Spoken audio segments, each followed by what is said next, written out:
All right, chapter 10 of Life, the Universe, and Everything. Shh, said Slarty Bart fast. Listen and watch. Night had now fallen on ancient Cricket. The sky was dark and empty. The only light was coming from the nearby town, from which pleasant convivial sounds were drifting quietly on the breeze. They stood beneath a tree from which heady fragrances wafted around them. Arthur squatted and felt the informational illusion of the soil and the grass. He ran it through his fingers. The soil seemed heavy and rich, the grass strong. It was hard to avoid the impression that this was a thoroughly delightful place in all respects. The sky was, however, extremely blank, and seemed to Arthur to cast a certain chill over the otherwise idyllic, if currently invisible, landscape. Still, he supposed, it's a question of what you're used to. He felt a tap on his shoulder and looked up. Slarty Bartfast was quietly directing his attention to something down the other side of the hill. He looked and could just see some faint lights dancing and waving and moving slowly in their direction. As they came nearer, sounds became audible too, and soon the dim lights and noises resolved themselves into a small group of people who were walking home across the hill towards the town. They walked quite near the watchers beneath the trees, swinging lanterns that made soft and crazy lights dance among the trees and grasses, chattering contentedly and actually singing a song about how terribly nice everything was, how happy they were, how much they enjoyed working on the farm, and how pleasant it was to be going home to see their wives and children, with a lilting chorus to the effect that the flowers were smelling particularly nice at this time of year, and that it was a pity the dog had died, seeing as it liked them so much. Arthur could almost imagine Paul McCartney sitting with his feet up by the fire one evening, humming it to Linda, and wondering what to buy with the proceeds, and thinking, probably Essex. The masters of cricket, breathed Slarty Bartfast in sepulchral tones. Coming, as it did, so hard on the heels of his own thoughts about Essex, this remark caused Arthur a moment's confusion. Then the logic of the situation imposed itself on his scattered mind, and he discovered that he still didn't mean what the old man meant, didn't understand what the old man meant. What? He said.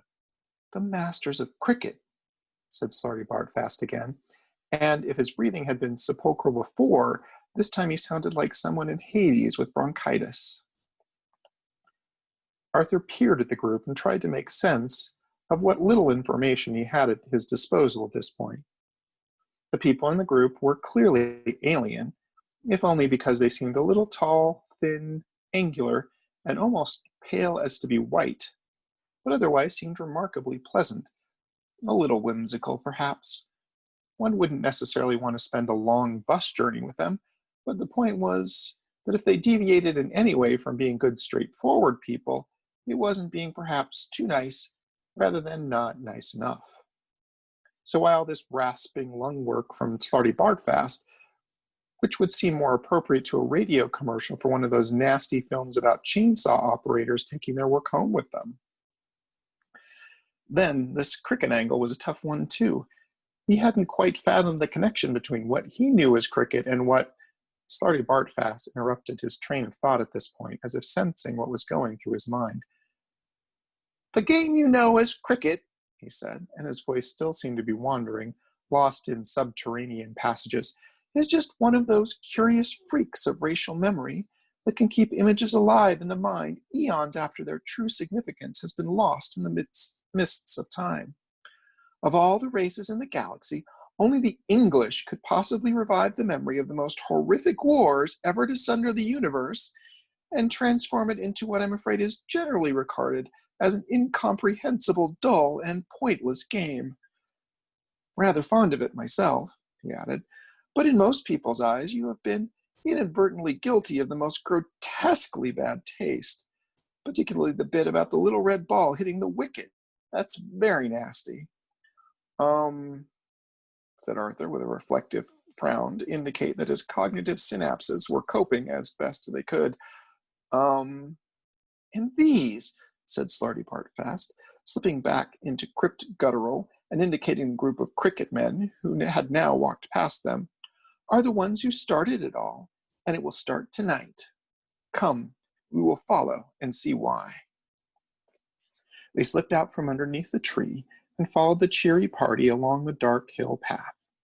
Their natural instinct was to tread quietly and stealthily in pursuit of their quarry, though, as they were simply walking through a recorded informational illusion, they could have as easily been carrying euphoniums and wearing war paint, for all the notice their quarry would have taken of them. Arthur saw that a couple of members of the party were now singing a different song. It came lilting back to them through the soft night air, and was a sweet romantic ballad that would have netted Macartney Kent and Sussex, and enabled him to put a fair offer for Hampshire. "You must surely know," said Slarty fast to Ford, "what it is that is about to happen." "Me?" said Ford. "No." "Did you not learn ancient galactic history when you were a child?" "I was in the cyber cubicle behind Zaphod," said Ford. "It was very distracting, which isn't to say I didn't learn some pretty stunning things." At this point, Arthur noticed a curious feature to the song that the party was singing. The Middle Eight Bridge, which would have had McCarthy firmly consolidated in Winchester and gazing intently over the Test Valley to the rich pickings of the New Forest beyond, had some curious lyrics. The songwriter was referring to meeting with a girl not under the moon or beneath the stars, but above the grass, which struck Arthur as being a little prosaic. Then he looked up again at the bewilderingly blank sky and had the distinct feeling that there was an important point here, if only he could grasp what it was. It gave him the feeling of being alone in the universe, and he said so. "No," said Slarty Bartfast with a slight quickening of his step. "The people of Cricket have never thought to themselves, 'We are alone in the universe.' They are surrounded by a huge dust cloud, you see, their single sun with its single world, and they are right out on the utmost eastern edge of the galaxy. Because of the dust cloud, there has never been anything to see in the sky. At night, it is totally blank. During the day, there is the sun, but you can't look directly at it, so they don't. They're hardly aware of the sky. It's as if they had a blind spot that extended 180 degrees from horizon to horizon. You see, the reason why they have never thought, 'We are alone in the universe,' is that until tonight, they didn't know about the universe. Until tonight." He moved on, leaving the words ringing in the air behind him. "Imagine," he said, "never even thinking, 'We are alone,' simply because it has never occurred to you to think that there's any other way to be." He moved on again. "I'm afraid this is going to be a little unnerving," he added. As he spoke, they became aware of a very thin, roaring scream high up in the sightless sky above them. They glanced upward in alarm, but for a moment or two could see nothing.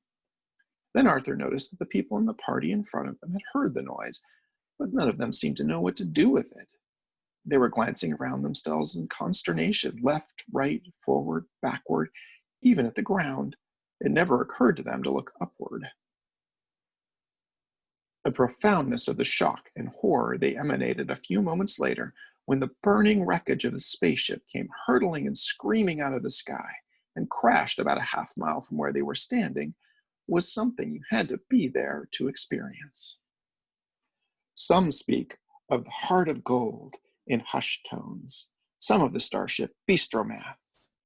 Many speak of the legendary and gigantic starship Titanic, a majestic and luxurious cruise liner launched from the great shipbuilding asteroid companies of Aristokoval some hundreds of years ago, and with good reason. It was sensationally beautiful, staggeringly huge, and more pleasantly equipped than any ship in what now remains of history.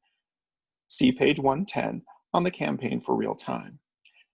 But it had the misfortune to be built in the very earliest days of improbability physics, long before this difficult and cussed branch of knowledge was fully, or at all, understood.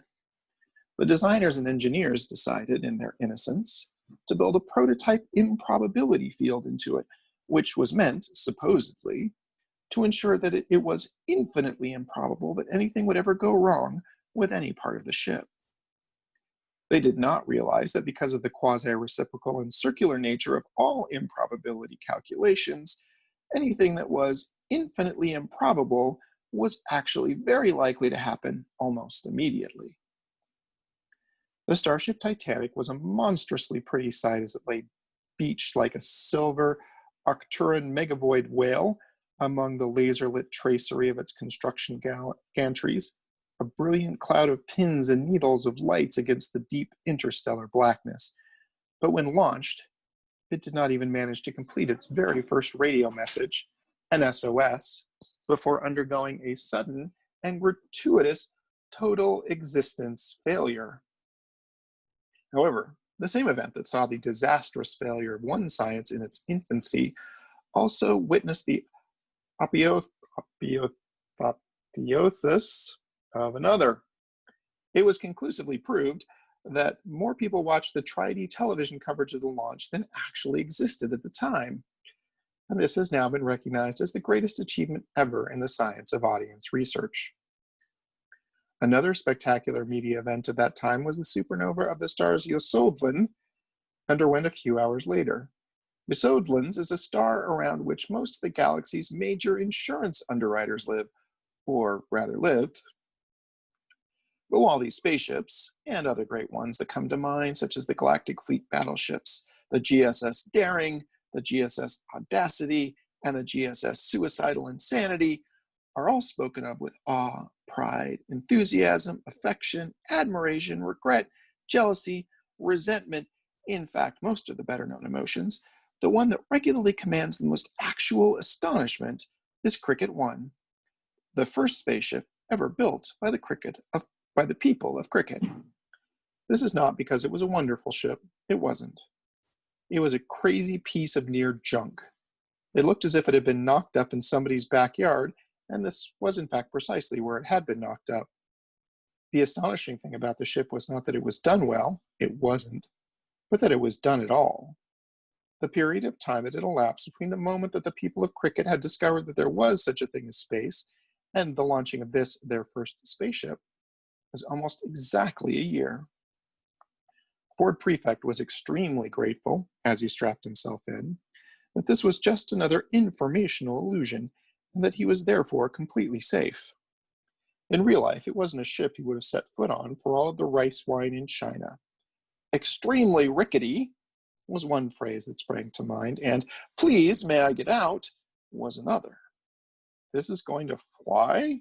Said Arthur, giving gaunt looks at the lashed-together pipework and wiring that festooned the cramped interior of the ship. Slarty Bartfast assured him that it would, that they were perfectly safe, and that it was all going to be extremely instructive and not a little harrowing. Ford and Arthur decided just to relax and be harrowed. Why not, said Ford, go mad? In front of them, and of course totally unaware of their presence, for the very good reason that they weren't actually there, were the three pilots. They also had constructed the ship. They had been on the hill path that night singing wholesome, heartwarming songs. Their brains had been very slightly turned by the nearby crash of the alien spaceship. They had spent weeks stripping every tiniest little secret out of the wreckage of that burned-up spaceship, all the while singing lilting spaceship stripping ditties. They then had built their own ship, and this was it. This was their ship, and they were currently singing a little song about that too, expressing the twin joys of achievement and ownership.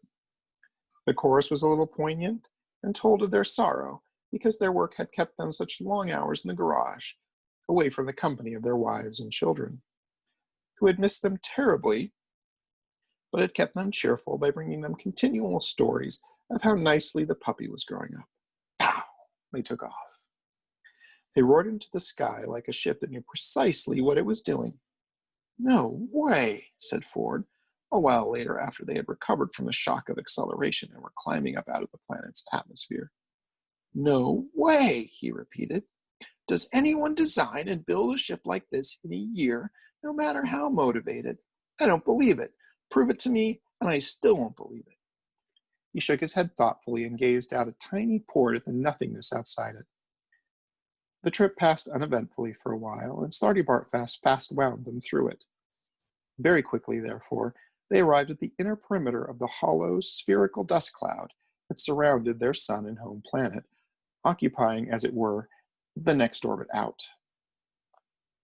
It was more as if there were a gradual change in the texture and consistency of space. The darkness now seemed to thrum and ripple past them. It was very cold darkness, a very blank and heavy darkness. It was the darkness of the night sky of Cricket. The coldness and heaviness and blankness of it took a slow grip on Arthur's heart, and he felt acutely aware of the feelings of the Cricket pilots that hung in the air like a thick static charge. They were now on the very boundary of the historical consciousness of their race.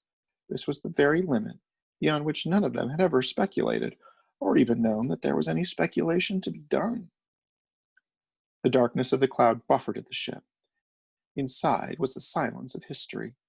Their historic mission was to find out if there was anything or anywhere on the other side of the sky from which that wrecked spaceship could have come. Another world, maybe?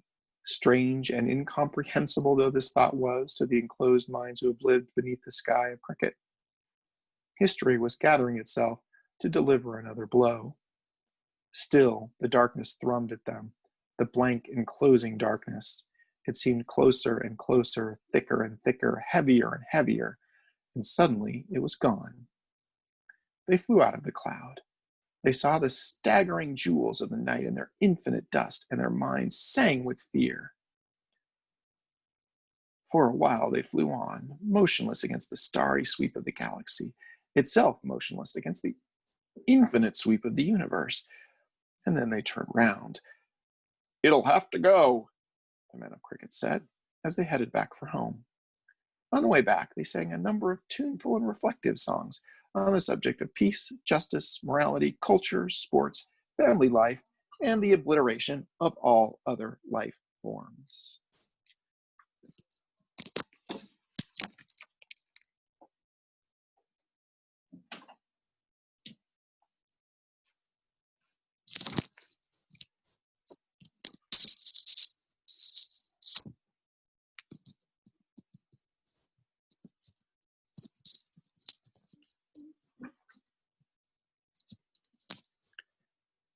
Chapter 11.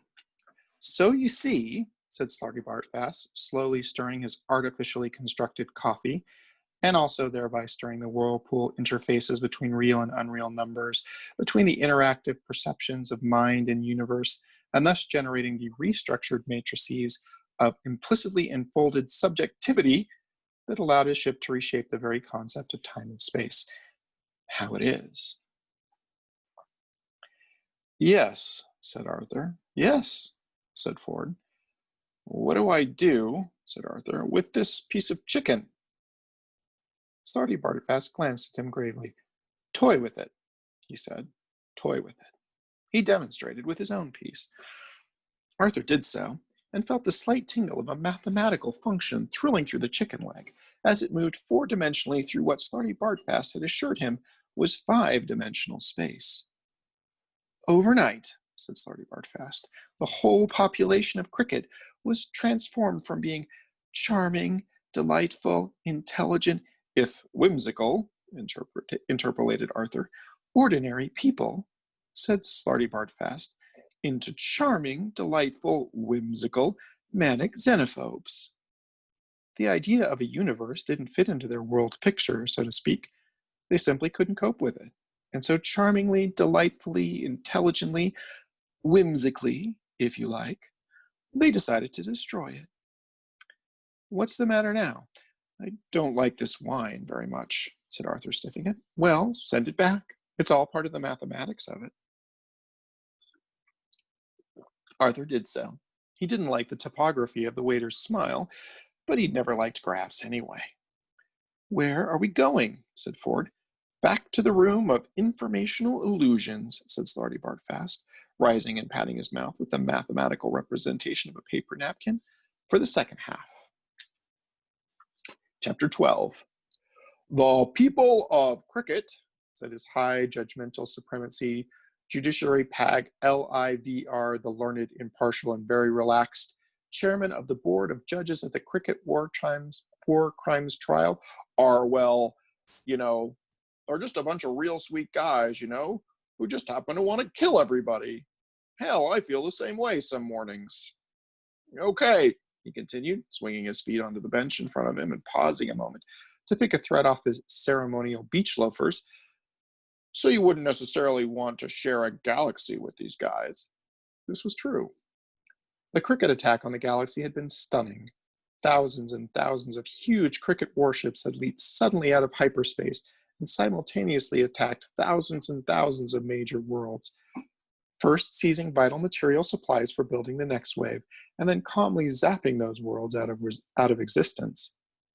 The galaxy, which had been enjoying a period of unusual peace and prosperity at the time, reeled like a man getting mugged in a meadow.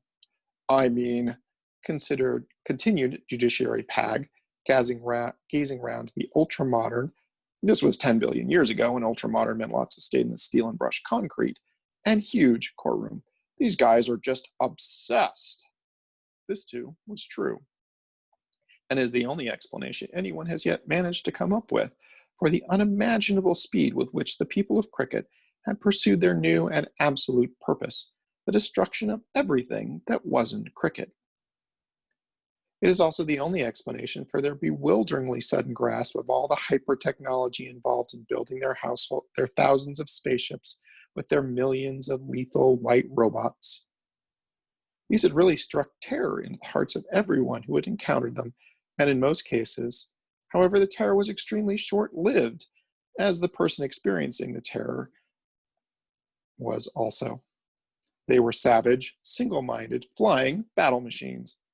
They wielded formidable, multifunctional battle clubs that brandished one way knocking down buildings, brandished another way fired blistering omno-destructo zap rays, and brandished a third way launched a hideous arsenal of grenades, ranging from minor incendiary devices to maxi-slorta hypernuclear devices that could take out a major sun. Simply striking the grenades with the battle clubs simultaneously primed them and launched them with phenomenal accuracy over distances ranging from mere yards to hundreds of thousands of miles. Okay, said Judiciary Pack again, so we won. He paused and chewed on a little gum. We won, but that's no big deal. I mean, a medium-sized galaxy against one little world. And how long did it take us, Clerk of Court? My lord, said a severe little man in black, rising. How long, kiddo? It's a trifle difficult, my lord, to be precise in this matter, time and distance. Relax, Guy, be vague. I hardly like to be vague, my lord, over such a bite the bullet and be it. The clerk of court blinked at him. It was clear that, like most of the galactic legal profession, he found Judiciary Pag, or Zippo Bybrock 5x10, as his private name was known inexplicably to be, a rather distressing figure. He was clearly a bounder and a cad. He seemed to think because he was the possessor of the finest legal mind ever discovered, that gave him the right to behave exactly as he liked. And unfortunately, he appeared to be right. Well, my lord, very approximately 2,000 years, the clerk murmured unhappily. And how many guys zilched out? 2 grillion, my lord. The clerk sat down. A hydrospectic photo of him at this point would have revealed that he was steaming slightly.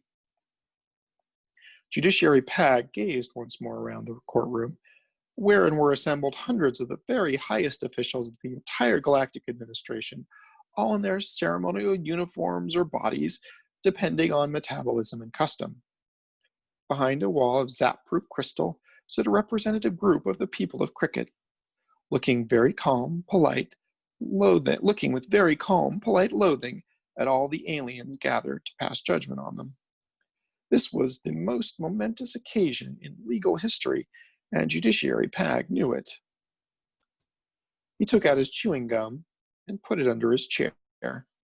That's a whole lot of stiffs, he said quietly. The grim silence in the courtroom seemed to accord with this view. So like I said, these are a bunch of really sweet guys, but you wouldn't want to share a galaxy with them. Not if they're going to keep at it. Not if they're not going to learn to relax a little. I mean, it's just going to be continual nervous time, isn't it, right? Pow, pow, pow. When are they next coming at us? Peaceful coexistence is just right out, right? Give me some water, somebody. Thank you. He sat back and sipped reflectively. Okay, he said, hear me. It's like these guys, are entitled to their own view of the universe, and according to their view, which the universe forced on them, right? They did right. Sounds crazy, but I think you'll agree. They believe in, he consulted a piece of paper he found in the back pocket of his judicial jeans. They believe in peace, justice, morality, culture, sport, family life, and the obliteration of all other life forms. I've heard a lot worse, he said. He scratched his crotch reflectively. Free how? He said. He took another sip of water and then held it up to the light and frowned at it. He twisted it around. Hey, is there something in this water? No, my lord, said the court usher, who had brought it to him rather nervously. Then take it away, snapped Judiciary Pag, and put something in it. I got an idea. He pushed away the glass and leaned forward. Hear me, he said. The solution was brilliant, and it went like this. The planet of cricket was to be encased for perpetuity in an envelope of slow time, inside which life would continue almost infinitely slowly. All light would be deflected around the envelope so that it would remain invisible and impenetrable. Escape from the envelope would be utterly impossible unless it was unlocked from the outside.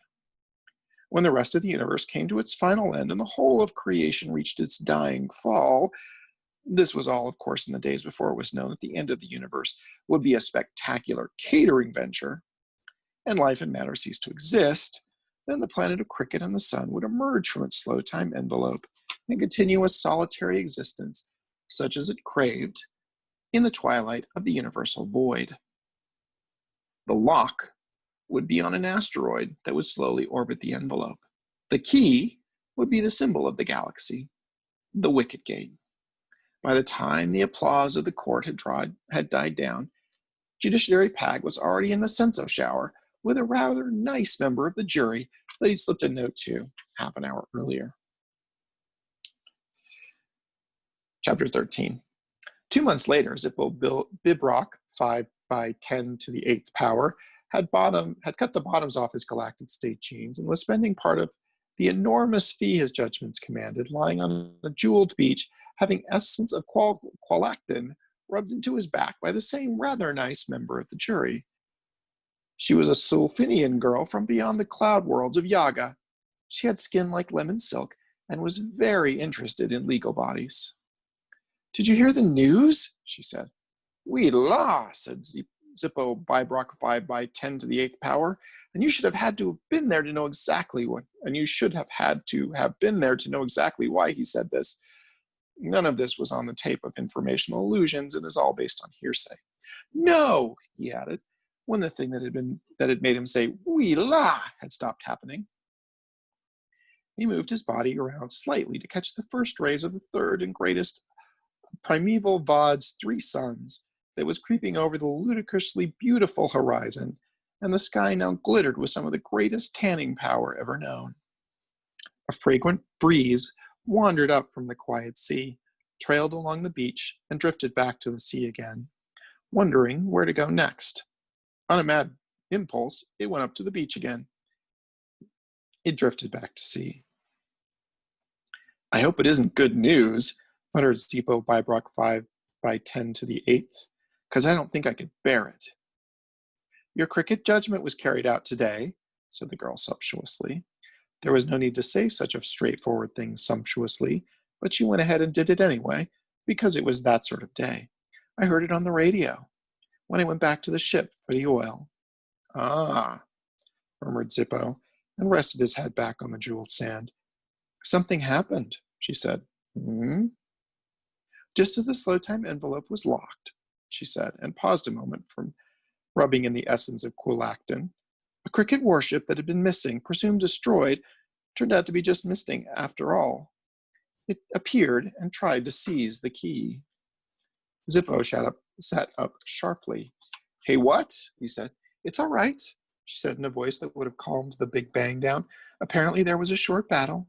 The key and the warship were disintegrated and blasted into the space-time continuum. Apparently, they are lost forever. She smiled and squeezed a little more essence of quolactin onto her fingertips. He relaxed, lay back down.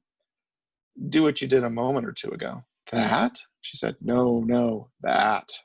She tried again. That? she asked. Oui la. Again, you had to be there. A fragrant breeze drifted up from the ocean again. A magician wandered along the beach, but no one needed him. Chapter 14. Nothing is lost forever, said Slarty fast, his face flickering redly in the light of the candle the robot waiter was trying to take away, except for the Cathedral of Charleston. The what? Said Arthur with a start. The Cathedral of Charleston, repeated Slarty fast. It was during the courses of my research at the Campaign for Real Time that I... The what?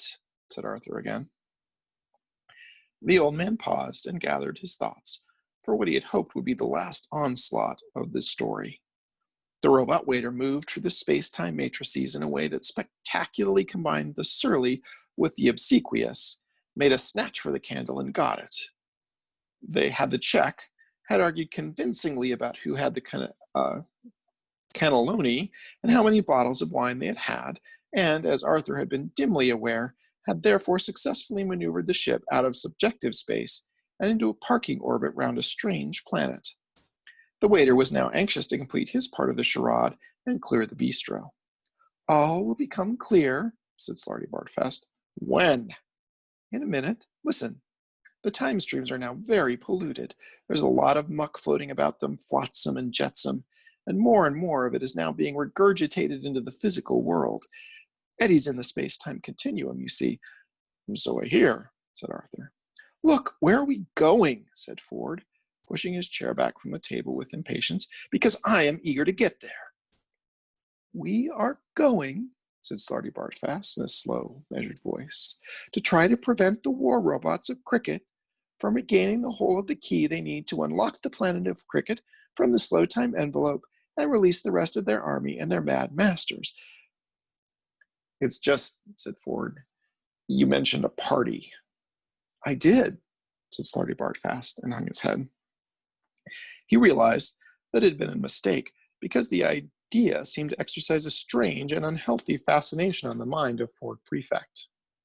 The more Slarty fast unraveled the strange and tragic story of Cricket and its people, the more Ford Prefect wanted to drink a lot and dance with girls. The old man felt that he should not have mentioned the party until he absolutely had to. But there it was, the fact was out, and Ford Prefect had attached himself to it the way an Arcturan megaleech attaches itself to a victim, before biting his head off and making off with his spaceship. When, said Ford, eagerly, do we get there? When I have finished telling you why we have to go there. You know where I'm going, said Ford, and leaned back, sticking his hands behind his head. He did one of his smiles that make people twitch. Slarty fast had hoped for an easy retirement. He had been planning to learn to play the octavental hebephone, a pleasantly futile task, he knew, because he had the wrong number of mouths. He had been planning to write an eccentric and relentlessly inaccurate monograph on the subject of equatorial fjords in order to set the record wrong about one or two matters he saw as important.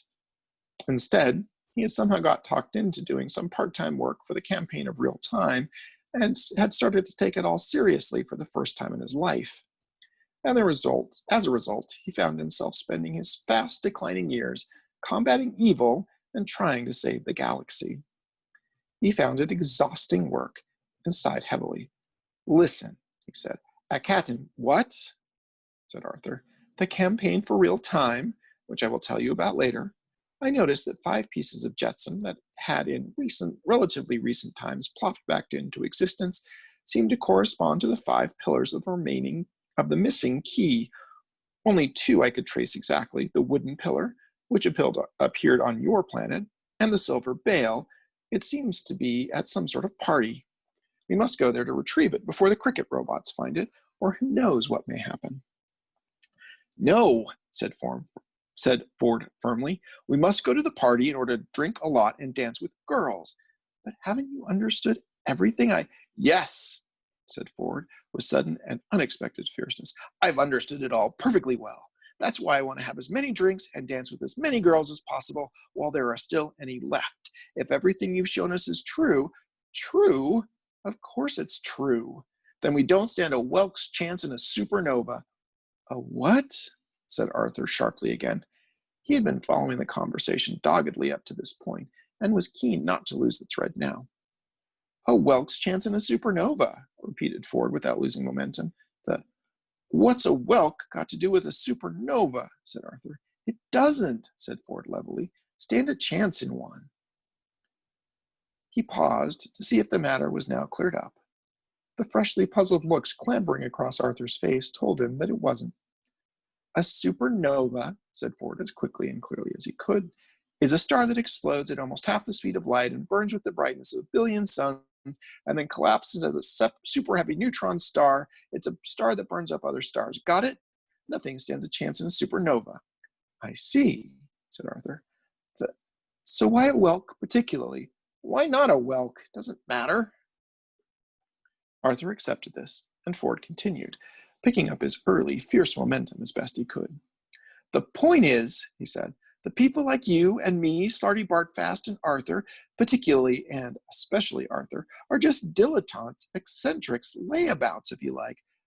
Slarty Bartfast frowned, partly in puzzlement and partly in umbrage. He started to speak, is as far as he got. We're not obsessed by anything, you see, and that's the deciding factor. We can't win against obsession. They care. We don't. They win. I care about a lot of things, said Slarty Bartfast, his voice trembling partly with annoyance, but also partly with uncertainty. Such as, well, said the old man, the life, the universe, everything, really. Fjords. Would you die for them? Fjords? Blinked Slarty Bartfast in surprise. No. Well then. Wouldn't see the point, to be honest. And I still can't see the connection, said Arthur, with Welks. Ford could feel the conversation slipping out of his control and refused to be sidetracked by anything at this point.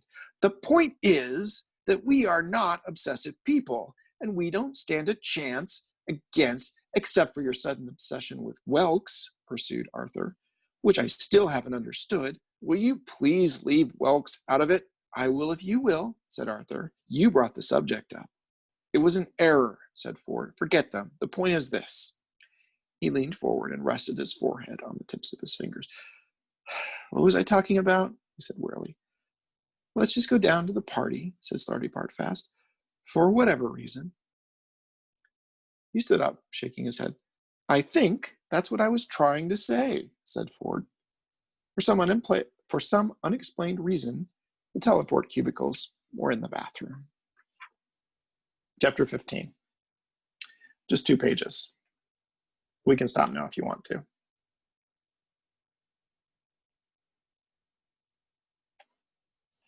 Thumbs up or thumbs down, Jen? 2 more pages? All right, we'll do 2 more pages. Wait, let me fix my camera. I want to look beautiful. There we go. Chapter 15. Time travel is increasingly regarded as a menace. History is being polluted.